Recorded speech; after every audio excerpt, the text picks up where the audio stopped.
마태복음 16장은 예수님의 사역 중에서 중요한 전환점이 됩니다.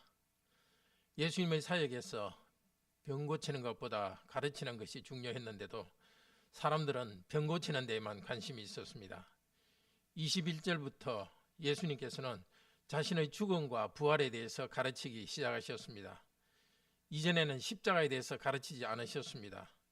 예수님이 행하신 여러 기적은 십자가의 가르침을 위한 준비였습니다. 먼저 1절에서 12절은 진리를 채우는 기적이 아니라 십자가의 기적을 소개합니다. 바리새인과 사두개인들이 예수님을 시험했습니다. 4장에서 마귀가 한 시험이 그들을 통해서 이제 계속됩니다. 성경을 아주 잘 아는 그들이 슬프게도 마귀의 입이 되고 있습니다. 그들은 하늘로부터 오는 표적을 구했습니다. 현실적인 정치적, 경제적 필요를 채워주는 표적을 말합니다. 예수님은 사람들이 저녁에 하늘의 색깔을 보고서 다음날 날씨를 예측하면서도 시대의 표적은 분별하지 못한다고 말하셨습니다. 예수님께서 지금까지 행하셨던 기적들은 예수님께서 하나님 나라를 이미 새롭게 시작하셨음을 나타내고 있었습니다. 사람들이 그 표시를 알아보지 못하는 것을 책망하십니다. 진리에 대한 깨달음이 없는 것이 문제입니다. 왜 이런 문제가 생길까요? 4절에 악하고 음란한 세대이기 때문입니다. 그들의 악과 영적인 음란이 그들의 눈을 어둡게 하였기 때문입니다. 그 죄악을 해결하기 위해서는 전혀 다른 표적이 필요했습니다. 바로 십자가에서 그들의 죄를 씻는 일입니다. 12장 40절에서 이미 지나가는 식으로 예수님께서 말씀하신 표적입니다. 16장에서 그 표적은 십자가의 죽음과 부활이라고 가르치기 시작하셨습니다. 우리 시대도 잘 먹고 잘 사는 것이 목표가 된 시대입니다. 그러한 하나님의 형상이 망가진 것을 고치는 일에는 무관심합니다. 풍요로운 시대를 살면서도 그 풍요함을 알지 못합니다. 십자가의 그리스도 안에서 자족함을 배웁시다. 탐욕과 불안에서 해방되는 유일한 길은 바로 십자가에 달리신 그리스도를 믿는 것입니다. 예수님께서 말씀하셨습니다. 바리새인과 사두개인들의 누룩을 주의하라. 바리새인들은 성경을 많이 알고 가르치고 기도도 많이 합니다. 그러나 그들의 신앙은 겉으로 드러난 율법주의적 신앙이었습니다. 하나님의 능력에만 관심이 있는 기적 표적 중심의 신앙이었습니다. 사두개인들은 부활을 믿지도 않고 헤롯과 결탁한 세속적인 사람입니다. 돌을 떡으로 만들어 보라는 마귀의 탐욕에 빠져서 그들도 표적 신앙을 가지고 있습니다. 예수님을 믿는다고 하면서도 먹을 것, 탐욕과 물질주의를 구하려 오는 신앙을 삼가합시다. 물질주의에 물든 신앙이 교회를 어지럽히고 무너뜨립니다. 서기관과 바리새인, 사두개인들의 누룩을 주의해야 되겠습니다.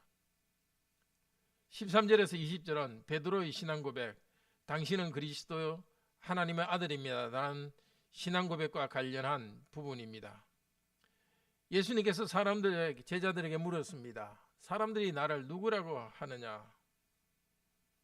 대개 그들의 대답은 선지자로 이해한다고 대답했습니다.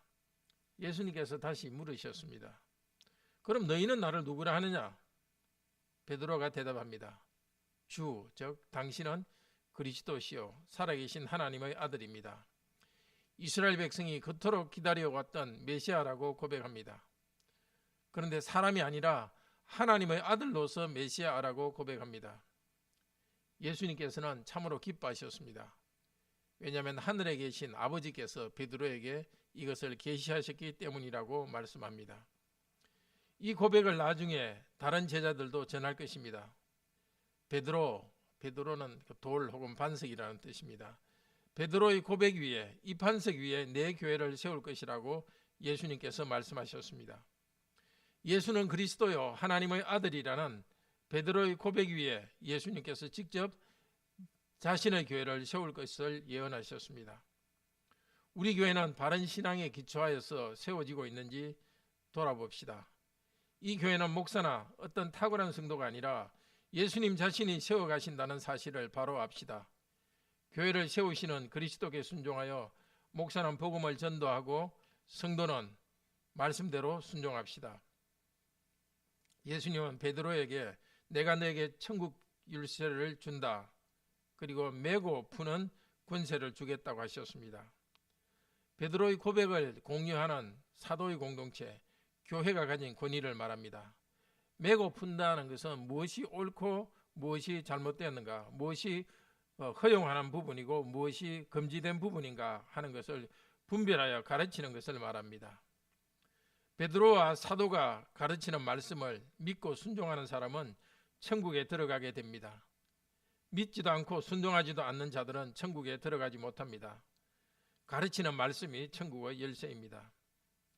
이 땅에서 가르치는 가르침을 하늘에서도 옳다고 인정한다고 말해 주십니다. 그 이유는 하늘에서 이미 정하신 것을 땅에 있는 교회는 성령님의 인도로 깨달아 가도록 하기 때문입니다. 그래서 땅에서 결정한 것이 하늘에서 결정한 것과 같아지게 됩니다. 하늘에서 결정한 것을 하나님께서 땅에 있는 사도와 교회가 분별해서 찾아가도록 성령으로 인도하시기 때문입니다. 20절에서 그리스도는 자신이 그리스도인 것을 아무에게도 말하지 말라고 하셨습니다. 자신이 고난을 받아 죽임을 당하고 부활함으로써 메시아됨을 나타내기까지 기다리라는 것입니다. 준비될까지 침묵하도록 한 것입니다. 21절에서 28절은 예수님께서 십자가의 고난과 부활에 대해서 가르치기 시작하십니다. 자신이 예루살렘에 가서 죽어야만 하고 제3일에 부활해야만 한다는 것을 가르치기 시작하였습니다.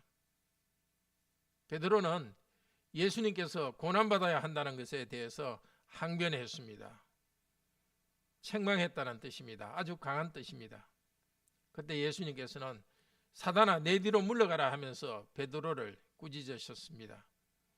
예수님께서 광야에서 시험 받으실 때에 자기에게 절하면, 사단이 말했죠, 자기에게 절하면 온 세상의 영광을 주겠다고 유혹했던 그 사탄에 대해서 사단아 물러가라 라고 말했는데 같은 말을 베드로에게 말하십니다.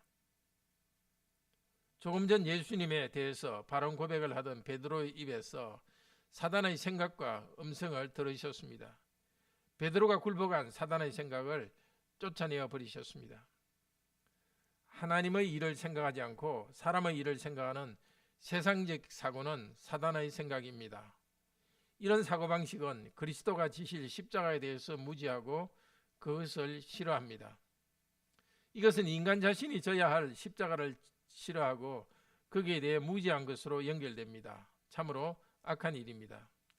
그래서 예수님께서는 나를 따라오려거든 자기를 부인하고 자기 십자가를 지고 나를 쫓을 것이라고 말씀하셨습니다.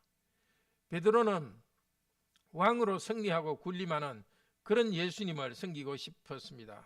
그렇지만 예수님께서는 너희가 나를 위하여 목숨을 잃으면 찾을 것이라고 하셨습니다. 십자가를 지시는 그리스도를 따라서 자기 십자가를 지고 갈 때 목숨을 얻습니다. 겸손하고 온유한 그리스도의 멍에를 지고 갈 때 참된 평안에서 오는 안식을 누리는 것입니다. 예수님을 위해 손해보면 삽니다. 이 땅의 진리를 구하고 자신의 생각대로 살면 목숨을 잃습니다. 참된 생명을 살지 못합니다. 예수님의 명령에 그대로 순종하면 삽니다. 자기 목숨을 유지하는 것을 목적으로 살면 이 세상에서 잘 살릴지 모르지만 구원을 얻지는 못합니다. 예수님께서는 십자가와 부활을 말씀하시면서 인자이신 예수님이 다시 오시는 것과 연결시킵니다. 시간적으로 멀리는 몸을 가지고 직접 재림하실 것입니다. 그러나 그 이전에도 왕권을 가지고 영적으로 다시 오실 것입니다. 성령 강림하고 제자들이 복음을 전할 때 교회가 성장할 것입니다. 제자들이 생존할 때에 성령 강림으로 강력하게 다가오는 하나님 나라를 약속하셨습니다. 영적으로 예수 그리스도께서 오는 것을 제자들은 볼 것입니다. 그 영광을 실제로 미리 맛보게 하는 일을 17장에서 할 것입니다. 산 위에서 예수님이 영광의 하나님의 모습으로 변할 것입니다. 몇 명의 제자들이 그것을 직접 볼 것입니다. 예수님이 왕의 권세를 가지고 영광으로 오는 것을 볼 것입니다. 형제 자매 여러분, 실리적 이익을 위해서 기적을 구하고 예수님의 도움을 구하지 맙시다. 십자가에서 우리 죄를 위하여서 우리 죄 때문에 희생당하신 그 그리스도, 십자가의 그리스도를 믿읍시다. 예수님은 그리스도요 하나님의 아들이라는 신앙 고백 위에 예수님 그분의 교회를 세우심을 기억합시다. 우리의 그리스도께서는 죽으시고 부활하심으로써 교회를 세우십니다. 우리도 자기 십자가를 지고 죄악된 자기를 부인하면서 예수님의 뒤를 따라갑시다. 예수님을 위해 고난받으며 예수님의 뒤를 따라갑시다. 부활하신 예수님의 권능을 의지하여 십자가를 지고 그분을 따릅시다. 믿음이 작은 자가 되지 맙시다. 믿는 자로서 주님을 따르도록 합시다. 기도합시다. 자비로우신 하나님, 우리가 이 땅의 안락을 추구하는데 인생을 소진하지 않게 하소서. 십자가 위에서 죽으시고 부활하신 그리스도에 대한 굳센 믿음을 주소서. 우리 예수님이 고난받으셔서 우리 죄를 용서하셨으니 우리도 자기 십자가를 지고 그리스도를 따라가게 하소서. 예수님을 위해 목숨을 바칠 각오를 하고 예수님을 따르게 하소서. 몸과 마음에 아픔이 있는 성도들을 치유해 주소서. 이 세상의 여러 역경 가운데 좌절하지 않게 하시고 성령님 의지하여 강하고 담대하게 나가도록 도우소서. 항상 기뻐하고 쉬지 말고 기도하고 범사에 감사하는 생활을 하게 하소서. 주 예수 그리스도의 이름으로 기도드립니다. 아멘. 오늘도 은혜로운 기도 시간 되기를 축복합니다.